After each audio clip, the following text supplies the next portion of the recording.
السلام عليكم ورحمة الله وبركاته، اللهم صل وسلم وبارك على سيدنا محمد وعلى آله وصحبه وسلم. ازيكم عاملين ايه؟ يا رب تكونوا بخير. هنعمل مع بعض النهاردة الكحك، بس مش انا اللي هعمله النهاردة، الفيديو برعاية والدتي. هي اللي هتعمل معانا الكحك وانا بس هكون بصور. هنعمله بمقادير مظبوطة ومقادير صغيرة عشان اللي حابب يجربه. احنا الكحك يعني والدتي بتعمله بكميات كبيرة. واحنا متعودين على كده، فالحمد لله عرفنا نظبط مقدار كويس صغير عشان عارفة اقوله لكم.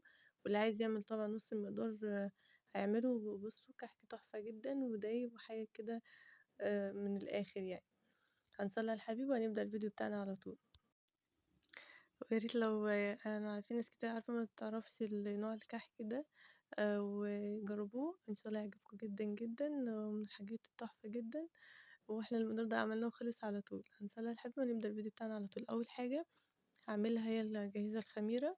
انا دي بس اللي انا عملتها، وبعد كده والدتي كملت دي. حطيت 3 معالق من الخميرة البيرة او الخميرة البلدي، بنجيبها من الفرنة بتاعة الفينو يعني، والمخبوزات وكده. هتقولي لي عايزة خميرة بيبيعها، ممكن يديك القالب كامل لو عايزة. وممكن تاخدي ب5 جنيه و10 جنيه زي ما تحبي. دي 3 معالق. بس يفضل ما تجيبيش كمية كبيرة لان هي بتبوظ، عمرها مش طويل يعني. حطيت 3 معالق من الخميرة، وهحط عليهم 3 معالق كبار من السكر.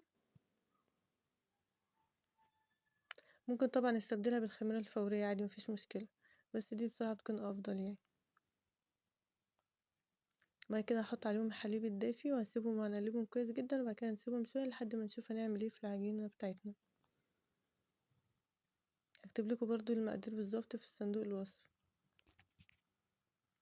انا الفيديو ده صورته الشتا اللي فات مرتين وباظ مني، ومش عارفة كان في كل مرة تيجي مشكلة. هنا بصوا عندي مقدار الدقيق 3 كيلو من الدقيق. حاطين عليهم ب5 جنيه كده سمسم. وقلبتهم. ده الخطوة دي كانت والدتي عملتها من غير يعني ما اصورها. بعد كده هنا عندنا كيلو من السمنة، سيحناه لحد ما سخن، يعني هو سخن جدا. مش يعني موصلش لدرجة ان هو يتقدح، هو سخن بس.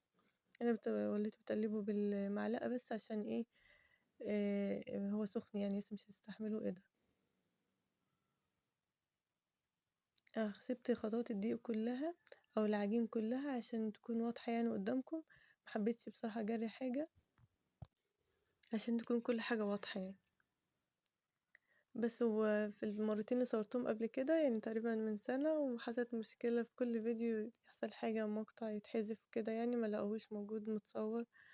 فالحمد لله حصل خير يعني وما نزلتوش. كنا هنعمله يعني او عملناه قريب، فقلت والدي خلاص ان انتي اعمليه وانا اللي هصورك. فيعني الحمد لله ربنا يبارك لنا فيها يا رب. آه يعني الحمد لله المرة دي ان شاء الله يكمل على خير وينزل بإذن الله. بص ده طريقتنا احنا بنبس يعني كده، ونخلط السمنة مع الدقيق كويس جدا عشان اتأكد ان كل الدقيق اختلط بالسمنة.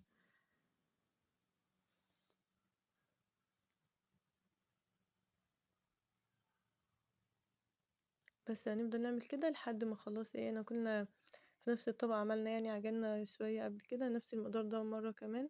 وبعد كده نسيت اصور، وبعد كده افتكرت وصورته يعني في المرة دي يعني.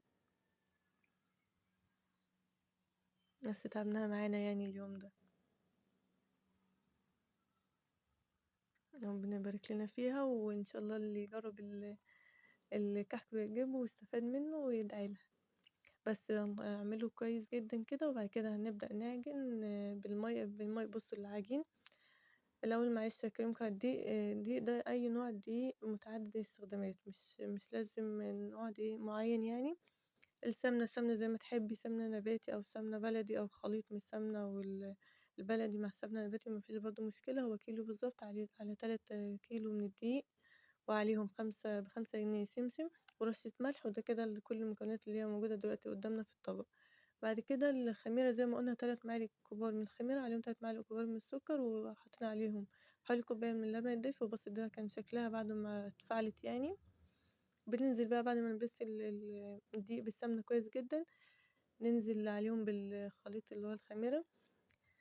انا والدتي لما بتحب تعمل كحك كده، دي طريقة بالظبط خالتي. هنعجن بالحليب، ربنا يبارك لي فيها ويخليها لنا يا رب، هي ووالدتي. خالتي بتعمله بالطريقة دي. والدتي بقى بتحب تزود السمنة شوية، اللي هو يكون دايب اكتر. انا بحب الطريقة دي يعني، طريقة خالتي. بس وزي ما تحبّوا، يعني أنتم عايزين يكون دايب أكتر هنزوّد كمية السمنة، ما فيش يعني حاجة مختلفة غير كده. بس هنفضل نعجن بالحليب أو ممكن طبعًا نعجن بالمَيّة، الحليب أو المَيّة يكونوا دافيين. وبس كده، ونعجنه لحد العجينة ما تلِم معانا وتلاقي الطبق بينضف مع نَفْسه، خلاص كده تتأكدي إن عجينتِك بقت تمام. بُصّي، ما قطعتش أي حاجة من جزئية العجينة عشان هي أهم حاجة. فقُلت عشان تشوفي يعني كل التفاصيل من الأول للآخر. هنا يعني كل ما كانت والدتي تحس إن هي محتاجة سوائل كانت بتضيف.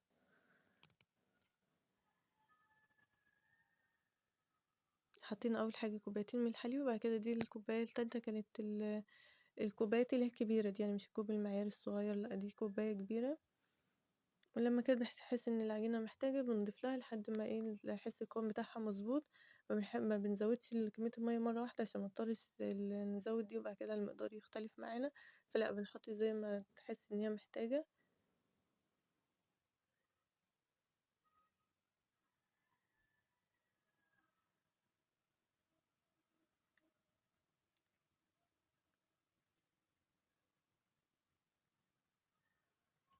بصوا كده كل حاجة واضحة. وخلاص كده كانت العجينة تمام. بس والدتي بتحب ايه، يعني تلمها كويس جدا وبعد كده توريكوا حتة هي قوامها بيبقى عامل ازاي، هي طرية وفي نفس الوقت مش بتلزق خالص. حطينا حبة مية كمان لان حست ان هي لسه مش ملمتش يعني معاها او ما بقتش مظبوطة. هي بتحس بقوامها بايديها. بس انا اخدت معانا حوالي تقريبا، بس الكوباية اللي حطيناها الاول اللي هي كان فيها حليب دي كانت نص لتر، وبعد كده ضفنا حوالي ربع لتر كمان. بس وده بنحطه بالتدريج طبعا، والنوع دي بيختلف زي ما انتوا عارفين من مكان لمكان او من نوع لآخر. ف... فانتوا يعني الموضوع ده انتوا بتلاحظوه وانتوا بتعجنوا يعني. بس هنا كانت العجينة تمام بقت زي الفل. بصوا الطبق نضيف ازاي. بصي هنا كانت بتختبرها بس تشوفها بتتشكل معانا كويس ولا لأ، وكده خلاص العجينة بتاعتنا جاهزة. هنغطيها بقى، وممكن نغطيها بكيس عشان او نحطها هي نفسها جوه كيس عادي عشان تختمر معانا بسرعة. هنسيبها شوية لحد بس ما شكلنا اللي هي الجزء اللي عملناها في الأول، وخلاص دي كانت اختمرت معانا وبقت جاهزة زي الفل. هنبدأ بقى نشكل فيها على طول.